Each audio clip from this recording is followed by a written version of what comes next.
सभी दोस्तों को नमस्कार। जय हिंद। मैं नरेश सिंह आप सभी का यूट्यूब चैनल में स्वागत करता हूं। दोस्तों, आज के वीडियो में हम यूजीसी नेट अब्लिक जेआरएफ के फर्स्ट पेपर संबंधी 50 महत्वपूर्ण क्वेश्चनों पर बात करें। यह दोस्तों 50 जो महत्वपूर्ण क्वेश्चन हैं, यह वैसे क्वेश्चन हैं जो पिछले 10 वर्षों के पेपरों में आए हुए हैं। हाँ, क्वेश्चन में थोड़ा सा चेंजिंग हुआ है। जैसे मान लिया क्वेश्चन किसी एक टॉपिक से आया तो मैंने वो पूरा टॉपिक से रिलेटिव पॉइंट बताने की कोशिश की है। कुछ क्वेश्चन वही वन लाइन क्वेश्चन है, तो आपको ये आपकी एग्जाम की तैयारी में आपकी काफ़ी मदद कर सकते हैं। तो दोस्तों, ज़्यादा बात नहीं करते हुए चलते हैं आज के टॉपिक पे। जैसे प्रश्न नंबर 1 है, संबंध कोरिलेशन रिसर्च क्या है। तो दोस्तों, संबंध कोरिलेशन रिसर्च का अनुसंधान में बहुत बड़ा महत्व है, क्योंकि इससे कई बार क्वेश्चन भी आया है और इसमें चरों के बीच संबंध को देखने के लिए सहसंबंध कोरिलेशन रिसर्च की जाती है। यह दोस्तों 3 प्रकार की है। सबसे पहले है परफेक्ट पॉजिटिव कोरिलेशन। जब यह कहा जाए कि आयु के साथ ज्ञान बढ़ रहा है तो उसको परफेक्ट पॉजिटिव कोरिलेशन कहा जाता है। दूसरा है परफेक्ट नेगेटिव कोरिलेशन, और जब यह कहा जाए कि आयु के साथ, एक उदाहरण है, कुछ भी चर हो सकते हैं, कुछ भी संबंध हो सकता है। कहा जाए जब बच्चा जो क्लास में बढ़ रहा है लेकिन ज्ञान बढ़ रहा है तो पॉजिटिव कोरिलेशन हो गया। बच्चे की क्लासें तो बढ़ती जा रही लेकिन ज्ञान का लेवल कम हो रहा है तो नेगेटिव हो गया। और जीरो कोरिलेशन, जब यह कहा जाए कि आयु के साथ ज्ञान का कोई संबंध नहीं है तो वह जीरो हो गया। या कहा जाए बच्चे का और क्लास का आगे बढ़ना और बच्चे के ज्ञान का बढ़ना कोई संबंध नहीं तो जीरो को। कहने मतलब चरों के बीच जो संबंध होता है एक 3 होते हैं: perfect positive correlation, perfect negative correlation और जीरो कोरिलेशन। प्रश्न दूसरा है, भारतीय संविधान का मेगा कार्टा किसको कहा जाता है। तो इसको दोस्तों भाग 3 जो है उसको जो है संविधान का मेगा कार्टा कहा जाता है।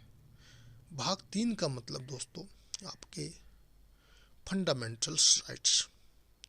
प्रश्न नंबर 4 है, किस शोध के संदर्भ एकीकृत करने की आवश्यकता नहीं होती। ऐसा कौन सा शोध है जिसमें संदर्भ यानी कि जो भी आपको कुछ चीज़ें एकत्र करने की जरूरत नहीं होती तो वह होता प्रयोगात्मक शोध, क्योंकि प्रयोगात्मक शोध में आपको ये सब करने की आवश्यकता नहीं होती। प्रश्न नंबर 4 है, एक व्यक्ति शोध का उत्तरदायित्व क्यों लेता है। भाई क्यों एक व्यक्ति शोध क्यों करे, उसका उत्तरदायित्व क्यों लेगा। तो पहले से प्रतिष्ठित वास्तविकता को सत्यापित करने के लिए, यानी कि पहले से जो चीज़ें हैं उसमें सत्यता स्थापित करने के लिए, उसमें जो चीज़ें ढूंढने के लिए ही एक व्यक्ति उत्तरदायित्व लेता है। प्रश्न नंबर 5 है, एक शिक्षण के कार्य किस क्रम में रखे जा सकते हैं। तो सबसे पहले शिक्षण का कार्य होता है बच्चों का मार्गदर्शन करें, प्रगति हेतु सहायता करें एवं मूल्यांकन करें। प्रश्न नंबर 6 है, किस मत पर शिक्षाविद एक मत नहीं है। तो वह मत है अनुशासनात्मक मामलों को केवल तभी प्राचार्य तक भेजा जाए जब अन्य कोई उपाय न हो। इस मत पर सभी जो शिक्षाविद हैं उनका एक मत नहीं है। प्रश्न नंबर 7 है, शिक्षा की प्राथमिक जिम्मेदारी में सामंजस्य बिठाना है। शिक्षक की प्राथमिक जिम्मेदारी में किसका सामंजस्य बिठाना है। तो यहाँ पर ऑप्शन के तौर पे आए हैं, लेकिन मैं एक ही ऑप्शन है इसमें, शिक्षक के साथ जो सामंजस्य बिठाना उसकी प्राथमिक जिम्मेदारी आती है। जब तक किसी शिक्षक का साथ के शिक्षकों से एक पारस्परिक और अच्छा संबंध नहीं होगा तो वह एजुकेशन कहाँ से दे पाएगा या शिक्षण कहाँ से अच्छा दे पाएगा। तो प्राथमिक जिम्मेदारी ये हो जाती है एक शिक्षक की कि वह सबसे पहले जो वहाँ का स्टाफ है उसमें एक सामंजस्य बैठाए, तभी आगे का प्रोसेस बढ़ पाता है। प्रश्न नंबर 8 है, समाज के एजेंट के रूप में विद्यालय का प्राथमिक कार्य क्या है। दोस्तों कुछ यहाँ पर स्पेलिंग में बता दूँ, आप पढ़ रहे होंगे आपको लग रहा होगा गलत है। मैं दोस्तों इसको क्या किया है करता हूँ, लैपटॉप में टाइप किया जाता है। जब लैपटॉप में टाइप करने के बाद मोबाइल में पीपीटी को ट्रांसफ़र किया जाता है तो कुछ मैंने बहुत कोशिश करके देख ली, लेकिन यह जो है कुछ चीज़ें जो चेंज हो जाती हैं, कुछ वर्ड। या तो फ़ॉन्ट की प्रॉब्लम हो जाती है या कुछ, हालांकि मैंने वही फ़ॉन्ट इसमें भी डाउनलोड करा मोबाइल में, वो इसमें है, लेकिन फिर भी जो कुछ प्रॉब्लम आती है जो कि मेरे अंडरस्टैंडिंग से बाहर हो रही है। तो इस चीज़ को आप समझने की कोशिश करें। कुछ शब्द लग रहे होंगे तो, या कुछ थोड़ा सा इतना, और दूसरी चीज़ ये बता दूं, मैं हिंदी का टाइप कर रहा हूँ, इतना परफेक्ट भी नहीं हूँ, कई बार स्पेलिंग या शब्द ढूंढने में भी हो सकता है, तो आप समझने की कोशिश करें। तो समाज के एजेंट के रूप में विद्यालय का प्राथमिक कार्य क्या है? बच्चों को जीवन के लिए तैयार करना। फुट नोट है, फुट नोट क्या होता है? तो दोस्तों, रिपोर्ट लेखक की में आवश्यक है फुट नोट। प्रश्न नंबर 10 है, सॉफ्टवेयर क्या है? सॉफ्टवेयर यह निर्देशकों का एक समूह है जो कंप्यूटर को सूचना संसाधित करने का दिशा निर्देश देता है। सॉफ्टवेयर कितने प्रकार के हैं? तो दोस्तों, सॉफ्टवेयर 3 प्रकार के होते हैं। एक है सिस्टम सॉफ्टवेयर, दूसरा एप्लीकेशन सॉफ्टवेयर, तीसरा है यूटिलिटी सॉफ्टवेयर। सिस्टम सॉफ्टवेयर क्या है और कौन कौन से हैं? तो सिस्टम सॉफ्टवेयर जो है, यह कंप्यूटर को विभिन्न हार्डवेयर अंगों के परिचालन में समन्वय स्थापित करते हैं। जैसे मान लिया हार्डवेयर, सीपीयू हो गया, मॉनिटर हो गया, कीबोर्ड हो गया, माउस हो गया, इसको एक रूप से कहने मतलब कमांड आपस में मिलाने का एक जो काम है वो सिस्टम सॉफ्टवेयर है। जैसे डोस हो गया, विंडो 98 हो गया, विंडो 2000 हो गया, यूनिक्स, ये सब जो है सिस्टम सॉफ्टवेयर में आते हैं। एप्लीकेशन सॉफ्टवेयर क्या है और कौन कौन से हैं? एप्लीकेशन सॉफ्टवेयर वह है विशिष्ट अनुप्रयोग या प्रयोग के लिए परिकल्पित प्रोग्राम का समूह है जो कार्य करने के लिए बनाए जाते हैं। जब हम कार्य करते हैं किसी भी सिस्टम पर तो उसमें एप्लीकेशन सॉफ्टवेयर में ही करते हैं। जैसे विंडो 2010 ले लो, उसमें ये क्या है, एक तरह का विंडो 2010 सिस्टम सॉफ्टवेयर है। पूरे सिस्टम में जो है विंडो डली हुई है 2010। लेकिन जब अगर हम उसमें MS office, MS excel, MS picture में काम कर रहे हैं तो एक उस सॉफ्टवेयर की एक एप्लीकेशन में काम कर रहे होते हैं। प्रश्न नंबर 13 है, यूटिलिटी सॉफ्टवेयर क्या है और कौन कौन से हैं? तो यूटिलिटी सॉफ्टवेयर वे प्रोग्राम है जिनका प्रयोग कई एप्लीकेशन प्रयोग में होता है। ये सॉफ्टवेयर को डिबगिंग करने, डाटा को ठीक करने में काम आता है, जैसे PKG, एंटीवायरस टेल। यानी कि कुछ ऐसे सॉफ्टवेयर जो एक एप्लीकेशन सॉफ्टवेयर के तौर पे कई सॉफ्टवेयर में आपको काम करने के लिए मदद करते हैं। जैसे मान लिया आपको MS में काम करे, पिक्चर एडिटिंग करनी है, वो दूसरे सॉफ्टवेयर से लेंगे और वो उसकी आपकी मदद करेगा। तो इस तरह के यूटिलिटी सॉफ्टवेयर हो जाते हैं। ऑपरेटिंग सिस्टम 14 नंबर पॉइंट है, ऑपरेटिंग सिस्टम के बारे में जानकारी क्या है? तो ऑपरेटिंग सिस्टम जो है इनको OS भी बोला जाता है शॉर्ट में। ऑपरेटिंग सिस्टम एक सॉफ्टवेयर प्रोग्राम है और ऑपरेटिंग सिस्टम कंप्यूटर हार्डवेयर को कंप्यूटर सॉफ्टवेयर से संचार करने में या उसे परिचालन करने के लिए योग्य बनाते हैं। ऑपरेटिंग सिस्टम के बिना जो है कोई भी कंप्यूटर सिस्टम एक बेकार है, यानी व्यर्थ है।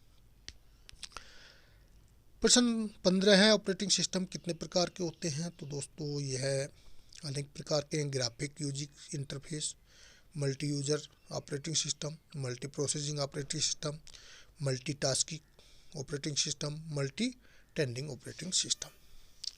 प्रश्न 16 है, ग्राफिक यूजर इंटरफेस क्या है, कौन कौन से हैं? ग्राफिक इंटरफेस यूजर इंटरफेस जो है, जिसको शॉर्ट में हम यानी GUI भी बोलते हैं, आइकॉन होते हैं और माउस से संचालित किए जाते हैं।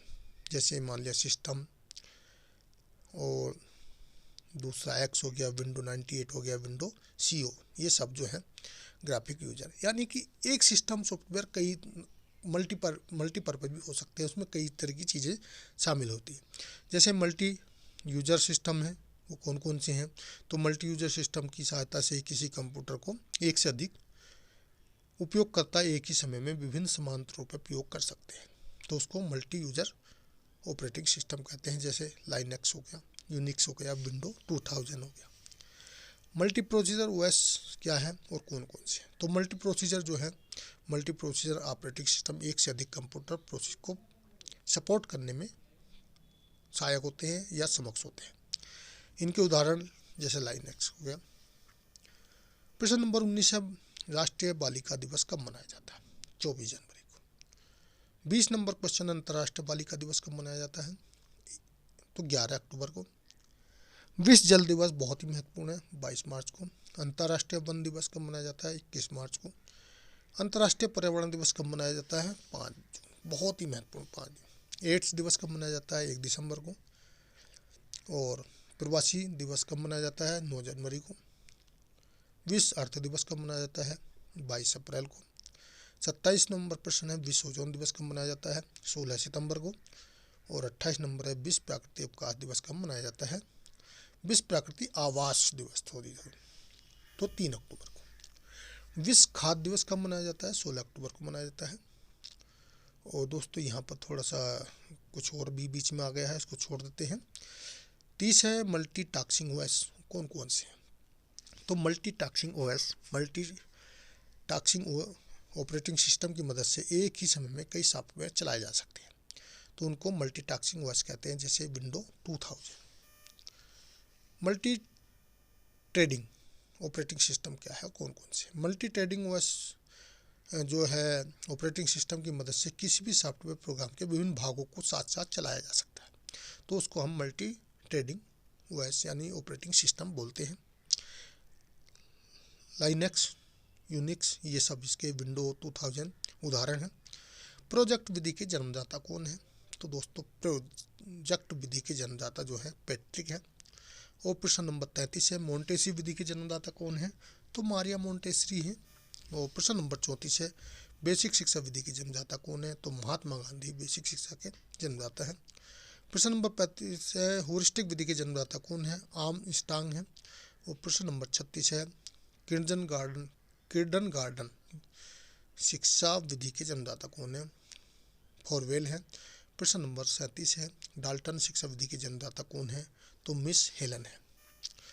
प्रश्न नंबर 38 है, कितना हो गया था? 37 और 38। डेक्रोली शिक्षा विधि के जन्मदाता कौन है? तो ओविड डेक्रोली ही है। वेनेटिका शिक्षा विधि के जन्मदाता कौन है? तो वार्षवर्मा उसके शिक्षा विधि के जन्मदाता है। बेसिक या प्योर अनुसंधान या रिसर्च क्या है? बेसिक अनुसंधान वह अनुसंधान है जो अनुसंधान करता ही कर सकता है जिसको उसके विषय में ज्ञानकारी हो। यह रिसर्च करनी है या जिसको रिसर्च करनी है उसको पूरी जानकारी होनी चाहिए, उसको हम बेसिक रिसर्च कहते हैं। बेसिक रिसर्च में जो भाषा कठिन होती है। फिक्स रिसर्च क्या है?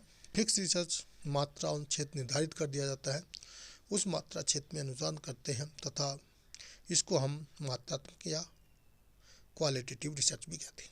फिक्स रिसर्च में दोस्तों क्या होता है, किसी भी रिसर्चकर्ता को एक क्षेत्र दे दिया जाता है कि उसमें रिसर्च करनी होती है। लेकिन अगला जो प्रश्न है 42, फ्लेक्सिबल रिसर्च।